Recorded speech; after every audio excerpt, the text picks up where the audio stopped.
پوچھا جائے جناب علم کیا ہے، وہ کہتا ہے عبادت ہے، لیکن جب وہ اس علم کو بیچتا ہے اور بڑی سے بڑی فیس لیے بغیر کسی کو ایک کلمہ تک بتانے کی کوشش نہیں کرتا، کیا وہ جھوٹ نہیں بولتا؟ وہ جب اپنے مقصد سے انحراف کرتا ہے تو جھوٹ اور کس چیز کا نام؟ یعنی مولوی جھوٹ بولتا ہے، استاد جھوٹ بولتا ہے، تاجر جھوٹ بولتا ہے، سیاستدار جھوٹ بولتا ہے، حکمران جھوٹ بولتا ہے، ہماری از اول تا آخر زندگی جھوٹ پر مبنی ہے۔ اس سے آپ اندازہ کر لیں، یہ جو میں بڑے کلپتا ہوں اور یہ کہتا ہوں بات کہ ہم لوگ اسلام سے دور نکلتے جا رہے ہیں، بلکہ اتنی تیزی سے بھاگے چلے آ رہے ہیں کہ واپسی کو امید نظر ہی نہیں آتی۔ اب ایک تو صورت یہ ہے نا کہ ہم چھوڑ دیں راستہ کہ ٹھیک ہے آپ جدھر جا رہے ہیں آپ جائیں، شوق سے اپنا شوق پورا کریں، تو پھر ظاہر ہے کہ اللہ تعالیٰ دیر تک یہ ڈھیل نہیں دیتا، ہو سکتا ہے ہمیں مٹا دے کو دوسرے لوگوں کو لے آئے۔ صحابہ تک سے یہ بات کہی گئی تھی کہ اگر تم نے دین کے ساتھ جو حقیقی تعلق تمہارا ہو چکا ہے اس میں تم نے کمی بیشی کی نا اور تم نے بدعہدی کی دین کے ساتھ، بڑی واضح سی بات ہے۔ جنگ تبوک کے لیے جب حضور نے اعلان فرمایا، اس کے لیے اپیل کی اور یہ بھی فرمایا کہ نکلو اس جنگ میں، اب یہ جنگ کو کھیل نہیں تھا، یوں تو جنگ بدر میں نکلنا، جنگ احد میں نکلنا، کسی جنگ میں بھی نکلنا کوئی آسان بات نہیں تھی، ظاہر جان ہتھیلی میں رکھ کے نکلتے تھے لوگ، لیکن ایک منظم، ایک مرتب، ایک مہذب قوت کے ساتھ ٹکرانا، جیسے ملک شام تھا، عراق تھا اور اس زمانے کیسر و کسرا تھا، ان کے سامنے آنا، جبکہ ان کی نہایت منظم فوجیں تھیں اور بہت بڑی تعداد میں ہمارے والنٹیئر جمع کر کے بھی ان کا چوتھائی کیا بلکہ عشیر بھی نہیں ہوتے تھے، اور نہ وسائل کی دنیا میں ہمارے پاس کچھ تھا، یعنی مسلمان بالکل تحید آمن تھا، اور فصلوں کا موسم یعنی فصلیں کاٹنے کے قریب اگر نکل جائے تو پیچھے ساری کھجور کی فصل بھی دوسری فصلیں بھی تباہ ہو جائے گی، پھر بھوکوں ہی مرنا پڑے گا۔ اس حال میں حضور نے فرمایا کہ اب وقت آ گیا ہے کہ ہم جنگ تبوک کے لیے نکلے، تبوک جائے اور ملک شام پر ان کی سرحدیں ہماری سرحدوں پر ان کی فوجیں جمع ہو رہی ہیں، اگر ہم نے سرحدوں تک جا کر ان کو نہ روکا اور وہ اندر داخل ہو گئے تو یوں سمجھیے کہ آج تک ہم نے 10 سالوں میں جو کچھ حاصل کیا ہے وہ سب کو تباہ ہو کر رہ جائے گا، اور اسلام کی بازی جیتی ہوئی شکست میں تبدیل ہو جائے گی۔ لیکن مسلمان تھے کہ وہ حالات کو دیکھتے ہوئے اور خطرات کو بھانپتے ہوئے اٹھنے میں یوں کہنا چاہیے کہ سوچ میں پڑ گئے، انکار تو نہیں کر سکتے تھے۔ قرآن کریم نے واضح طور پر ان کو وارننگ دی، کہا الا تنفروا يعذبكم عذابا علیما، اگر تم نہیں نکلو گے نا اس جنگ میں تو اللہ تمہیں عذاب علیم دے گا، دردناک عذاب۔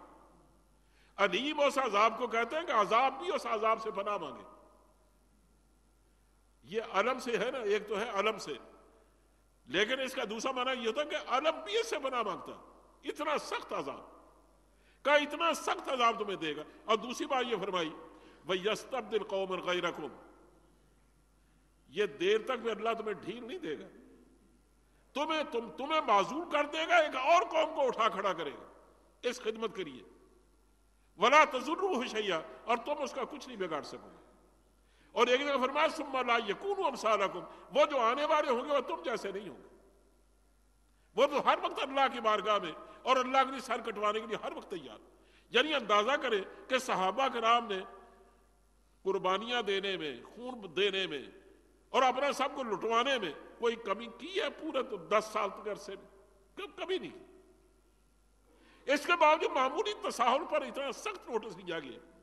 کہا الا تنصروہ فقد نصرہ اللہ، کہا اگر تم مدد نہیں کرو گے ہمارے پیغمبر کی نا تو پھر کیا ہوا؟ جب وہ مکے سے نکلے ہیں تو سوائے صدیق اکبر کے اور کون ان کے ساتھ تھا، اور وہ غار میں جا کے چھپ گئے، 3 دن وہاں چھپے رہے، کون ان کو بچانے والا تھا؟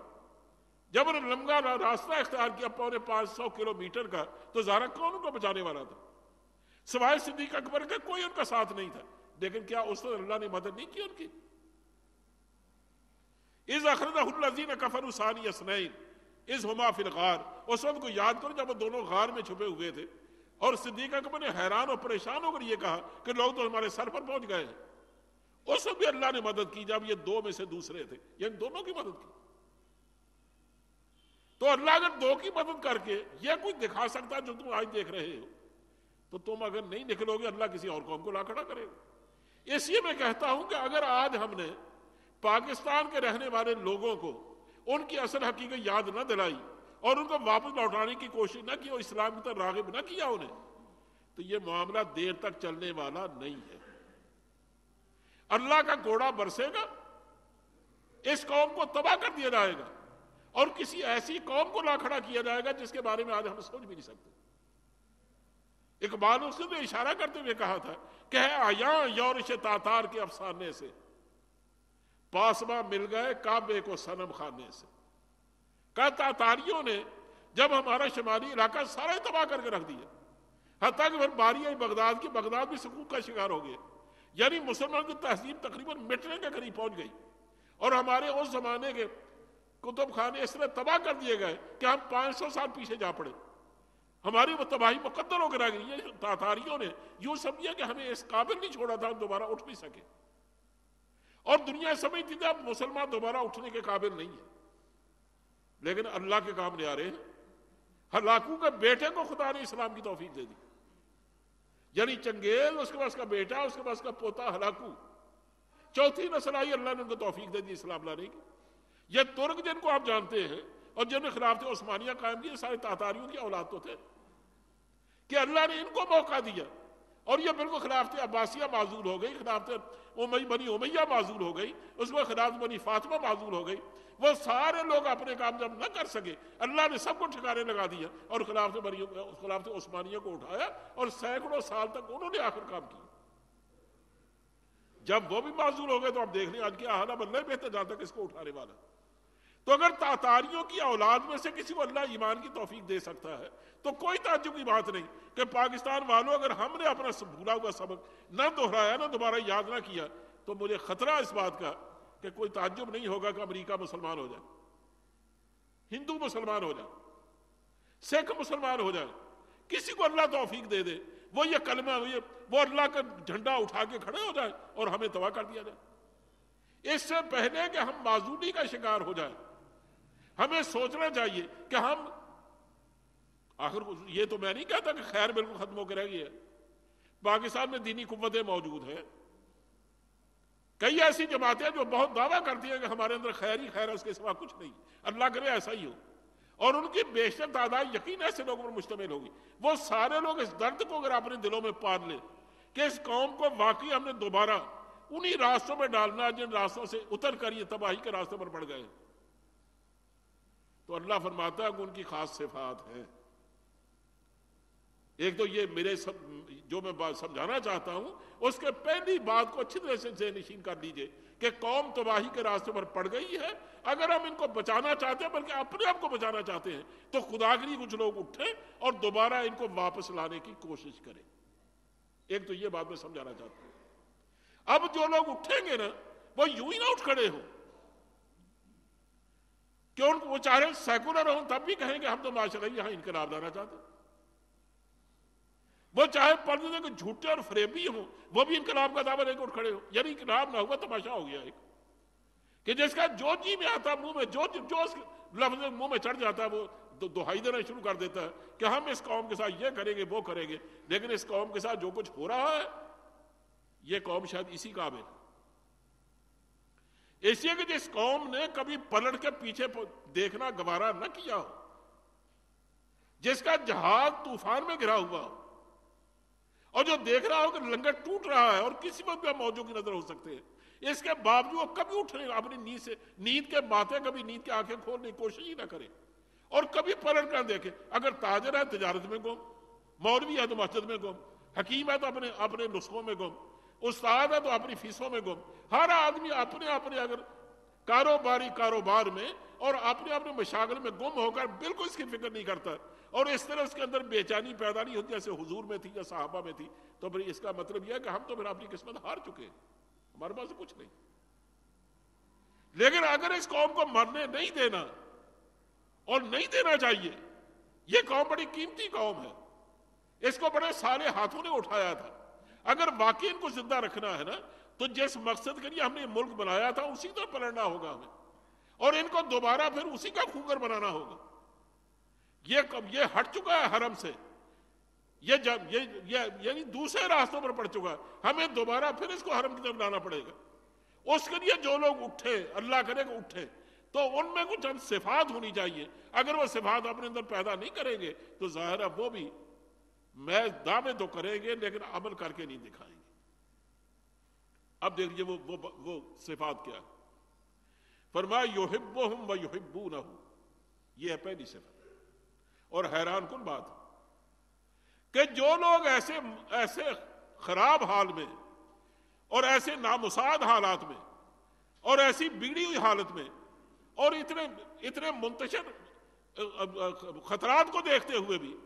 اور محسوس کر رہے ہیں کہ بالکل دنیا ہمیں ختم کرنے پر تلی ہوئی ہے، اگر ان حالات میں بھی کچھ لوگ اٹھنے کی کوشش کرتے ہیں تو اس کا مطلب یہ ہے کہ یقین اللہ ان سے محبت کرتا ہے، ورنہ کبھی ان کو اس کی توفیق نہ دیتا۔ ہے تو لطیفے کی بات لیکن سمجھ کی بات بھی ہے کہ کوئی آدمی جو بالکل نماز نہیں پڑھتا تھا، اس کا ڈرائیور اتفاق سے نمازی تھا۔ ایک دن مغرب کی نماز کے وقت وہ کہیں لے جا رہا تھا اسے، تو راستے میں سے ڈرائیور نے کہا کہ جناب اذان ہو رہی ہے مغرب کی،